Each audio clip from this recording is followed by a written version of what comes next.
Mr. Wenstrup is recognized. Strike the last word. Thank you, Mr. Chairman. I move to strike the last word. Over my 12 years in Congress, I've grown increasingly concerned with China's predatory economic practices and aggressive behavior in the Indo-Pacific region.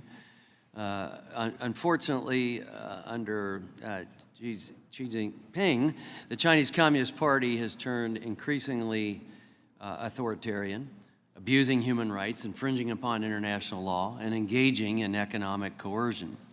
For years, we integrated economically with China, opening our markets to trade and investment while engaging diplomatically and culturally with the Chinese society. But given the obvious increasing national security threat posed by the Chinese Communist Party, we can no longer afford to ignore the growing problem with China, particularly for products critical to our national security. That's why I agree it's time we take action to crack down on China's use of the de minimis privilege, and I strongly support its de minimis policy. I voted to increase the de minimis level to $800 in 2016. I believe it serves a valuable purpose. But it's become clear that our de minimis policy is being abused. While China was a country of origin for only 15% of overall imports in 2023, the latest CBP data indicates China accounts for over 60% of all de minimis shipments. So clearly, the Chinese shippers are deliberately engaging in a campaign to evade the Section 301 tariffs leveled in 2018 and 2019. The proposal before us today is important. I do believe that we're missing an opportunity.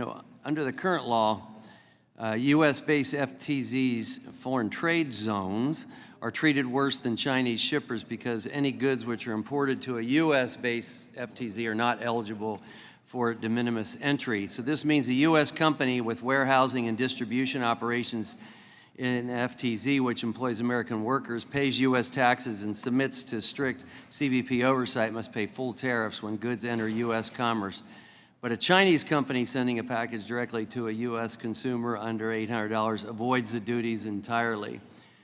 This morning, I did introduce the U.S. Foreign Trade Zone Parity Act of 2024 with my colleagues Carol Miller, Lou Correa, Brian Fitzpatrick, Ruben Gallego, and Mike Carey.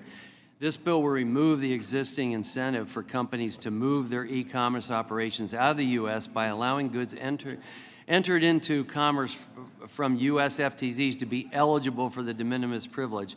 It's a major issue in my district. It may be in yours too. I heard from a number of companies on this.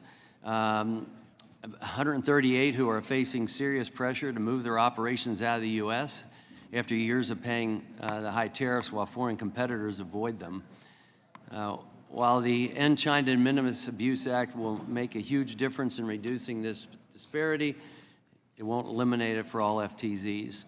There's still a major incentive for U.S. companies who have diversified their operations and sourcing to third countries to move their operations outside the United States to ensure those imports not covered by 301 duties can enter using de minimis. Mr. Chairman, I understand that you view today's legislation as just a first step and want to do more on de minimis in the future, and I hope that you'll work with me on my fellow co-sponsors of the U.S. Foreign Trade Zone Parity Act to ensure that we address this issue going forward as well, and I yield back.